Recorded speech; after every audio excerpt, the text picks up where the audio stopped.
नमस्कार, मैं हूं आपके साथ अनुराग मुस्कान। सोने से पहले जाग जाइए, अपनी आवाज को अंजाम तक पहुंचाने के लिए घंटी बजाइए। नंबर आप जानते ही हैं 8422840000। इस नंबर पर जैसे ही आप मिस्ड कॉल देते हैं एक मैसेज आपको मिलता है। मैसेज में लिंक होता है, लिंक में आप अपना वीडियो रिकॉर्ड करके हमें भेजते हैं। आज भी मत भूलिएगा अपना वीडियो मैसेज रिकॉर्ड करके भेजना। हम रोज अपने कार्यक्रम में आपकी राय दिखाते हैं। देश को आवाज देने वाले इस शो में आज बात बीजेपी के शासन में दलित उत्पीड़न। जी हां, आज कर्नाटक में बीजेपी के येदियुरप्पा दलित के घर भोज के लिए पहुंचे, पर इडली आई होटल से। बीजेपी अध्यक्ष तेलंगाना पहुंचे तो दलित के यहां भोज किया। बहुत पहले राहुल गांधी भी तो यही किया करते थे। सोचा जरूर होगा आपने कि क्या जरूरत है इस सब की। क्या नेता इतने पवित्र हैं कि इनके आगमन से दलित धन्य हो जाए, उनका उद्धार हो जाए? खैर, आगे बढ़ते हैं। आजकल यूपी से दिल्ली तक छाया हुआ है दलित उत्पीड़न का मुद्दा। यूपी में योगी सरकार बनते ही यूपी के कुछ दलित धर्म बदलकर मुस्लिम होने की धमकी दे रहे हैं। यह कोई मामूली बात नहीं है। बेहद संवेदनशीलता से इसे देखा और समझा जाना चाहिए कि यूपी में ऐसे क्या हालात बन गए हैं कि दलित धर्म परिवर्तन करके इस्लाम अपनाना चाहते हैं। सहारनपुर, संभल जिले की यह कहानी है, पर पूरे देश में इस कहानी में पूरे देश के लिए संदेश है। धर्म परिवर्तन करना चाह रहे हैं, हम हिंदू धर्म में नहीं रहना चाहते। हम इस्लाम धर्म में समानता का अधिकार नहीं है, लोगों के साथ मारकाट होती है। हम गरीब तबके के लोग हैं, हमको हिंदू समझा ही नहीं जाता, तो हम मतलब हिंदू कहां से हो गए। तारीख 19 मई, जगह सहारनपुर। 180 दलित परिवारों ने हिंदू धर्म छोड़ने की बात कहते हुए हिंदू देवी देवताओं की मूर्ति और कैलेंडर को यमुना नहर में जाकर विसर्जित कर दिया।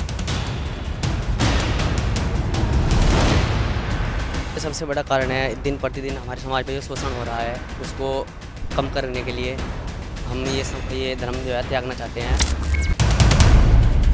तारीख 20 मई, जगह मुरादाबाद। हिंदू धर्म बचाओ, धर्म बचाओ, धर्म बचाओ।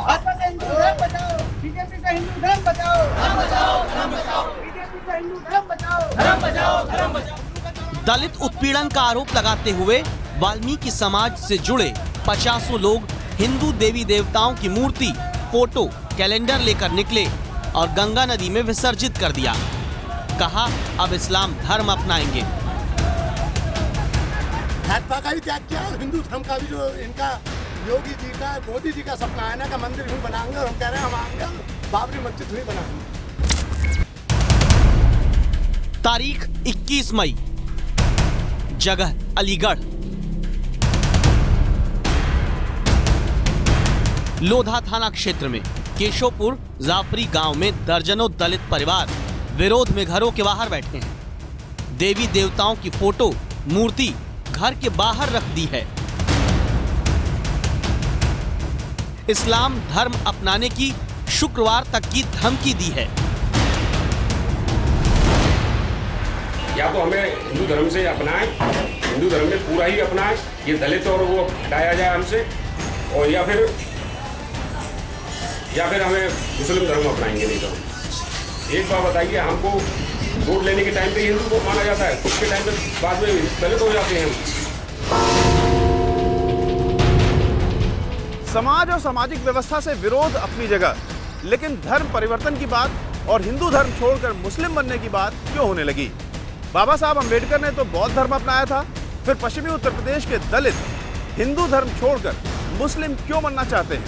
मौजूदा हलचल के बीच अब तक पश्चिमी उत्तर प्रदेश में नाराज चल रहा एक भी दलित परिवार धर्मांतरण करके मुस्लिम नहीं बना है, लेकिन हिंदू धर्म छोड़ मुस्लिम बनने की धमकी में ही इस पूरे विवाद का उत्तर, राजनीति और भविष्य छिपा है। कैसे, ये आज हम आपको बताएंगे।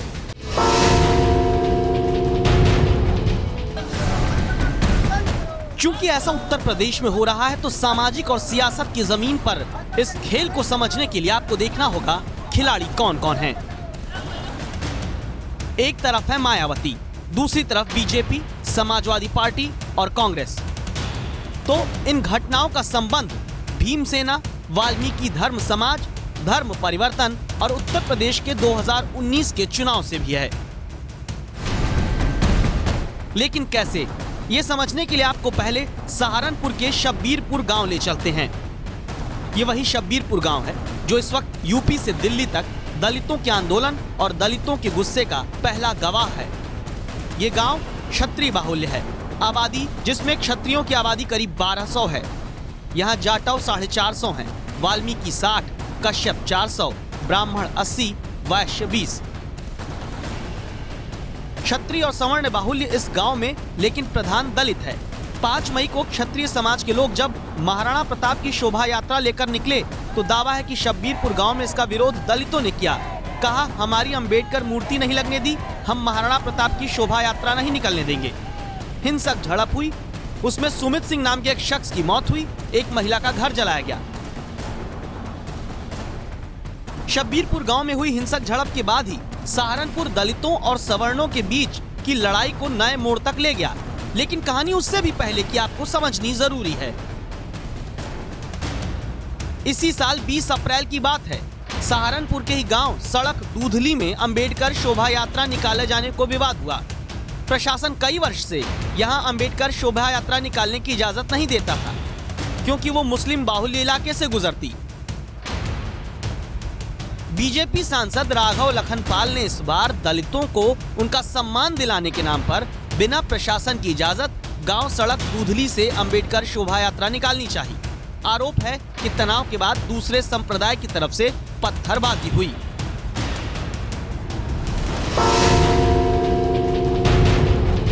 लेकिन जब 5 मई को शब्बीरपुर गांव में दलितों और क्षत्रियों के बीच विवाद शुरू हुआ तो सांसद राघव लखनपाल पिक्चर से गायब हो गए और उसी 5 मई को दलितों और क्षत्रियों के इस विवाद में नए किरदारों की एंट्री हुई। दलित क्षत्रिय विवाद में अब पहला किरदार है कार्तिकेय राणा का, जो पूर्व मंत्री राजेंद्र सिंह राणा के बेटे हैं, जो क्षत्रियों को लामबंद कर रहे हैं। दूसरा किरदार है शब्बीरपुर गांव के दलित प्रधान और तीसरा किरदार है अब दलित नेता बनकर उभर रहे चंद्रशेखर उर्फ रावण का। इसीलिए हमने सबसे पहले कार्तिकेय राणा और गांव के प्रधान के ना बातचीत करने पर पूर्व प्रधान ओम सिंह से बात की। पूछा, आखिर कौन है जिम्मेदार इस जातीय तनाव का। एक सोची समझी साजिश है, बिल्कुल। निकाय चुनाव थे, कोशिश थी कि भाई किसी तरह भाजपा का एक पक्ष था कि भाई जो 4-5% दलित वोट मिला उसे रिटेन करा जाए। बसपा का ये था कि भाई जो खोया है 4-5% उसे वापस लाया जाए। मैं 5-4 बच्चों की बात करें, गाँव में कोई दिक्कत थी नहीं, शांति आज भी है, कल भी थी और पहले ही शांति रही, पर अचानक झगड़ा आएगा जी, और तो कोई दिक्कत यहाँ है नहीं। तो क्या वाकई दलित वोटों के बिगड़े समीकरण को दोबारा साधने की कोशिश सहारनपुर की जातीय हिंसा के बहाने हो रही है? क्योंकि जिस पश्चिम यूपी में अब तक जाटों और मुस्लिमों के बीच तनाव होता था, जिस पश्चिमी यूपी में कई मुद्दों पर जाट और दलित एक दूसरे के सामने होते थे, वहां अचानक ठाकुरों और दलितों के बीच लड़ाई कैसे शुरू हो गई है? इस बात को समझने के लिए हम दलित मुद्दों पर गहन जानकारी रखने वाले डॉक्टर विवेक कुमार के पास पहुंचे। इन्होंने पश्चिमी उत्तर प्रदेश में दलितों की जमीनी स्थिति से वाकिफ कराती एक अहम बात बताई। लैंड टेन्योर सिस्टम, जो वहाँ का जमीन का सिस्टम है, वो महलवारी के रूप में है और इसलिए वहाँ पर जो दलित समाज था उसके पास भी बहुत सारी जमीन रही है और वह बंधुआ मजदूरी नहीं करता है जैसे कि पूरब के उत्तर प्रदेश में करता है, जहां पर जमींदारी सिस्टम था। पश्चिम उत्तर प्रदेश की में जो दलितों की माली हालत है वह पूर्वी उत्तर प्रदेश से कहीं अधिक अच्छी रही है और इसीलिए वहां का जो असर्शन है उसका एक डिफरेंट रूप दिखाई पड़ता है कि वह अपने आप सीधे स्वनिर्भर रूप से अपनी आवाज को बुलंद करना चाहता है।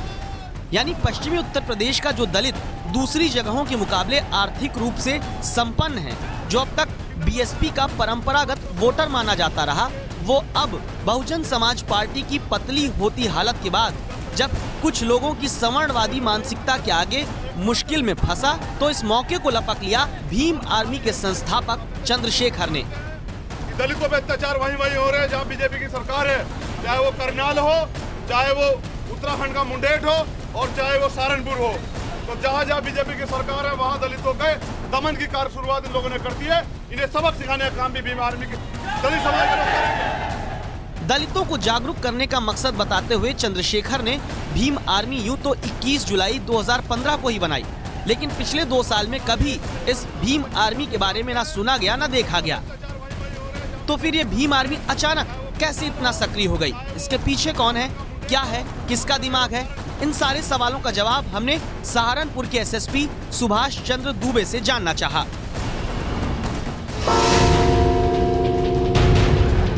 ये मुट्ठी भर अराजक तत्वों का संगठन है जो बेसिकली एक्सटोर्शन का काम कर रहे थे, जो बेसिकली किसी न किसी जाति या बिरादरी के नाम पर एक समूह के लोगों को प्रवोक करके उनको बरगला करके उनसे पैसा लेना और अपने निजी खाते में जमा ये लोग पैसे कर रहे थे।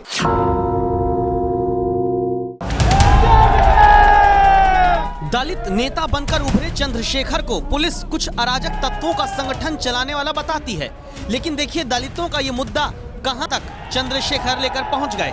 दिल्ली के जंतर मंतर पर रविवार को सैकड़ों की तादाद में दलित युवा इकट्ठा थे। जुल्म करने वालों से जुल्म सहने वाला भीम चोली सब पर हम राम कहने वाला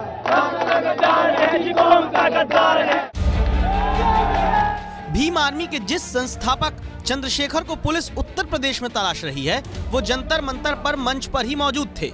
दावा है तबीयत खराब थी, लेकिन मंच से चंद्रशेखर ने दलित उत्पीड़न के मुद्दे पर अपनी बात रखी, लेकिन ना उत्तर प्रदेश की पुलिस गिरफ्तार कर पाई, न केंद्र की बीजेपी सरकार के अधीन आने वाली दिल्ली की पुलिस। अब आज यूपी पुलिस के डीजीपी सुलखान सिंह लखनऊ में कहते मिले कार्रवाई हो रही है।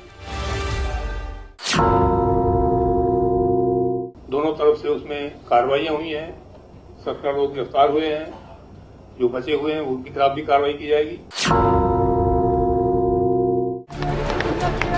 अब तक की रिपोर्ट देखने के बाद कुछ सवाल जरूर आप सोचने लगे होंगे। पश्चिमी यूपी में मुस्लिमों के खिलाफ दलितों को लामबंद करते हैं बीजेपी के सांसद राघव लखनपाल, लेकिन जब दलित और सवर्ण आमने सामने आते हैं तो बीजेपी के दलित नेता से लेकर एनडीए के बड़े से बड़े दलित सहयोगी खामोश हो जाते हैं। पर ऐसा भी नहीं कि दलित वोटों को साधने की कोशिश नहीं हो रही। अब 3 तस्वीरें देखिए। तेलंगाना में बीजेपी अध्यक्ष अमित शाह दलित गांव में जाकर खाना खाते हैं। बीजेपी खुद इसे ट्वीट करके बताती है। दूसरी तरफ कर्नाटक में दलित के घर खाना खाकर वोट वाली राजनीति कर रहे येदुरप्पा फंस गए। आरोप लगा कि येदुरप्पा दलित के घर खाना तो खा रहे थे, लेकिन खाना आया था होटल से बनकर। तीसरी तस्वीर मायावती की है, जो अब दलित वोट खिसकने के बाद सहारनपुर का दौरा करने जा रही हैं। दलित अचानक एक बार फिर क्यों राजनीति में फिट बैठ रहे हैं, इसकी वजह है उत्तर प्रदेश के हाल के चुनावी नतीजे, जहां दावा है बीजेपी ने सारे मिथक तोड़कर हिंदुओं को गोलबंद कर दिया, चुनाव जीत लिया। जहां माया मुलायम के वोट बैंक को थोड़ा थोड़ा झटका देकर बीजेपी ने मुस्लिम वोट बैंक के मुकाबले हिंदू वोट बैंक को खड़ा कर दिया। यही वजह है जहां 2007 में 30% वोट के साथ मायावती 206 सीटें उत्तर प्रदेश में जीतती हैं, वो 2017 में वोट बैंक तो 22% ही पाती हैं, लेकिन सीटें उनकी घटकर 206 से 19 हो गईं। दलित वोट बैंक को अस्थिर करके सीधा फायदा बीजेपी को मिला। पश्चिमी उत्तर प्रदेश में राज्य के 75 जिलों में से 26 जिले आते हैं और इन 26 जिलों में से 17 में दलितों की आबादी 15 से 23% तक है।